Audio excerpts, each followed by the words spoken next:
Bem, para a gente aprofundar um pouquinho mais esse assunto, eu vou conversar agora com o advogado Wesley Cardoso sobre a cassação do governador Belivaldo Chagas, do PSD, e da vice Eliane Aquino. Boa tarde, doutor Wesley. Ricardo. Muito obrigado por sua presença aqui. A gente teve muitas dúvidas. As pessoas perguntaram, ele foi cassado, perdeu o mandato especificamente, ele deixa quando?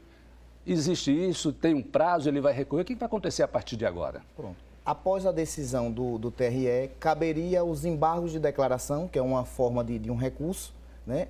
Após o julgamento dos embargos de declaração, consequentemente, esse processo será remetido ao TSE, onde iniciará um novo julgamento da matéria.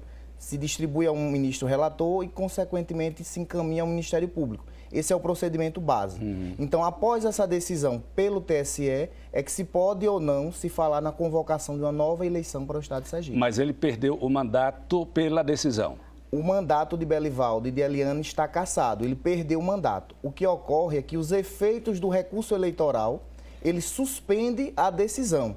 Mas, juridicamente, o governador do Estado de Sergipe e a vice-governadora estão com mandatos cassados. E o que acontece? Vamos supor, se ele saísse do governo hoje, teríamos uma outra eleição. Como é que fica esse processo?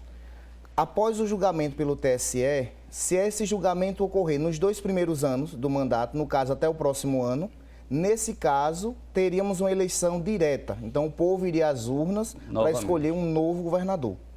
Se ocorrer o julgamento da cassação nos 2 últimos anos, ocorreria o seguinte aspecto: a Assembleia Legislativa escolheria indiretamente entre seus membros um novo governador. Ou seja, depois de 2021 seria uma eleição indireta. Indireta. Então a Assembleia teria, inclusive eu trago um destaque que teria que ter uma lei, né? Não sei se o Estado de Sergipe tem essa lei que regula essa eleição indireta, feita pela Assembleia.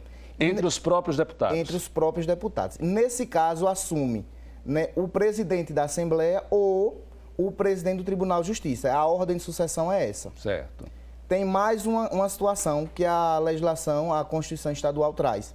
Nesse caso, ocorrendo a cassação do mandato no último ano, o presidente 2022. Exatamente. O presidente da Assembleia assumiria o final do mandato. Então, são 3 etapas. A primeira etapa, nos primeiros 2 anos de governo, teria uma outra eleição. As pessoas retornariam às urnas para escolher. Em 2021, indireta, entre os deputados. Em 2022, o presidente da Assembleia que assumiria. Exatamente. Assumiria concluindo o mandato. Concluindo o mandato. Ou o presidente da Assembleia, é interessante deixar claro aos nossos ouvintes, telespectadores, que ou o presidente da Assembleia ou o presidente do Tribunal de Justiça. Que a ordem sucessória seria essa. Isso durante esse processo de recurso. Exatamente, isso durante o processo. Somente com o afastamento do governador após a decisão do TSE. Do TSE. Durante o julgamento ontem no TRE, o relator foi bem direto, o desembargador Diógenes. Ele disse que considerou grave as denúncias do Ministério Público Eleitoral, porque disse que, examinando o período em que ocorreu, o montante de dinheiro envolvido e a grande quantidade de municípios. Agora, a pergunta isso ocorreu durante o período eleitoral? Não, essas condutas do governador, elas ocorreram no período que antecedeu as eleições. E aí eu faço a seguinte diferenciação. Das condutas vedadas, que são condutas vedadas aos agentes públicos, dentro do período eleitoral. Então, no período de eleição, o governador, o prefeito, ele não pode fazer inauguração de obras, ele não pode fazer reajuste de salário. Então, isso é uma conduta vedada. No período eleitoral, período de 3 meses que antecedem a eleição. O que ocorreu no caso Belivaldo? Ele fez todas essas condutas no período anterior ao processo eleitoral.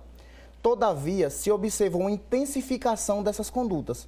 Ou seja, a quantidade exorbitante de ordem de serviços, de obras, na verdade, que não tinham uma certa relevância. Então, o governador se deslocava da capital e ia, na verdade, da ordem de serviço a uma rua, a pavimentação de 1 quilômetro no interior do estado. O asfaltamento de algumas cidades, pequenas, né, obras. Então, tudo isso, quando se junta, se aglomera, não só a questão das ordens de serviço, como Mão Amiga, que foi a entrega de cartões, o projeto Mão Amiga, a entrega de cartões. Então, todas essas ações somadas foi crucial para configurar o abuso do poder político pelo governador. E pela decisão do Tribunal Regional. Eu quero falar justamente sobre essa questão do abuso do poder econômico, político, mas fica só um instantinho que eu vou chamar o nosso parceiro, o Recado da Popstar, e eu volto para falar sobre isso e sobre a questão da inelegibilidade, tanto do governador e, no caso, a vice-governadora não vai ter esse problema. Mas temos o Recado da Popstar e eu volto com esse assunto. Muito bem, estamos de volta conversando aqui com o Dr. Wesley sobre a decisão ontem do Tribunal Regional Eleitoral que cassou os mandatos do governador Belivaldo Chagas e da vice Eliane Aquino. Na decisão, o governador fica inelegível, já a vice não. Por quê? Porque o que acontece? As condutas praticadas foram praticadas pelo governador. Então, a vice-governadora, ela não participou desses atos. Então, quando... Dessas viagens no Exatamente. interior, né? Ela pode até ter participado de um ato ou outro, mas não se observou a intensidade de participação como governador. Todavia, o julgamento, ele abarca a chapa, porque o TSE tem um entendimento que existe um litisconsórcio passivo necessário, ou seja, é obrigatório, né, estar na cassação ser da chapa, até porque ela foi favorecida. O grande pano de fundo é a manutenção e a rigidez da eleição. Ou seja, o abuso, ele visa, que é interessante que a população entenda isso, visa evitar o desequilíbrio do pleito. Ou seja, se um candidato ele tem maior possibilidade, né, de realizar atos de campanha no aspecto de realizar obras, inaugurações de obra, da ordem de serviço, ele acaba desequilibrando o pleito em detrimento de quem não tem. Então, isso causa o abuso. O abuso do poder político e econômico. Exatamente. Agora, inelegível, o que é para a pessoa possa entender? No caso, a vice-governadora não ficou inelegível, o governador. Eles perderam o mandato, mas ela pode, de novo, participar de uma nova eleição. Já Belivaldo Chagas não poderia. Exatamente. O que acontece? Em virtude dessa questão da não participação de Eliane, então ela não teve inelegibilidade decretada. Foi, inclusive, um pedido do próprio Ministério Público, e, por sinal, justo, porque não se observou a vice-governadora nesses atos. Então, nesse caso, o governador, ele perde a possibilidade durante 8 anos. E é interessante que se frise que é 8 anos a contar da eleição, que é a eleição 2018. 18, ano passado. Então, a partir da data do primeiro turno da eleição até 8 anos, ele fica impedido de participar e concorrer a qualquer cargo público.